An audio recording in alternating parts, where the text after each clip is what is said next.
जी बिल्कुल, आज साबिक वज़ीर-ए-आज़म इमरान खान इस्लामाबाद हाई कोर्ट में पेश हुए थे, जहाँ पे उनकी 3 मई तक अबूरी ज़मानत इस्लामाबाद हाई कोर्ट में मंजूर कर ली गई है। इमरान खान के मौके से यहाँ पेशी के मौके पर सख्त सिक्योरिटी के इंतजाम किए गए थे। अभी भी चूँकि इमरान खान यहाँ से रवाना हो चुके हैं, तो तमाम जो पुलिस एहलकार हैं, इसमें एफसी के एहलकार हैं, इस्लामाबाद पुलिस के एहलकार हैं, रेंजर्स जो यहाँ पे तैनात की गई थी, वो यहाँ से वापस रवाना शुरू हो गई है। और इमरान खान कमरा अदालत में जब पेश हुए थे, तो उन्होंने सहाफ़ियों से गैर रस्मी गुफ्तगू भी की थी, जहाँ पे उन्होंने मुज़ाकरात के हवाले से बात की और कहा कि फवाद चौधरी और शाह महमूद कुरैशी को मैंने ये कहा है कि अगर हुकूमत सितंबर अक्टूबर की बात करती है इंतखाबात की, तो बात करने की कोई ज़रूरत नहीं है, लेकिन अगर उससे पहले कोई इंतखाबात की तारीख पर कोई मुज़ाकरात हो रहे हैं तो ज़रूर करें, ये इमरान खान ने कहा। और इस वक्त आप देख रहे हैं कि काफ़ी ज़्यादा हलचल थी इस्लामाबाद हाई कोर्ट के बाहर। इमरान खान की सिक्योरिटी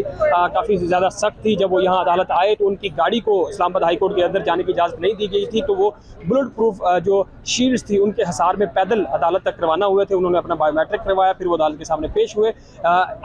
अस्करी जो क़यादत थी उनके खिलाफ बयान देने पर इमरान खान के खिलाफ ये थाना रमना में मुकदमा दर्ज किया गया था, और उसके बाद 26 अप्रैल तक उनकी जो है पहले से ज़मानत हो चुकी थी, और दोबारा अब उन्होंने 3 मई तक अबूरी ज़मानत में उनकी तौसीक़ कर दी गई है, और इमरान खान यहाँ से अब दोबारा ज़मानत पर रवाना हो गए हैं।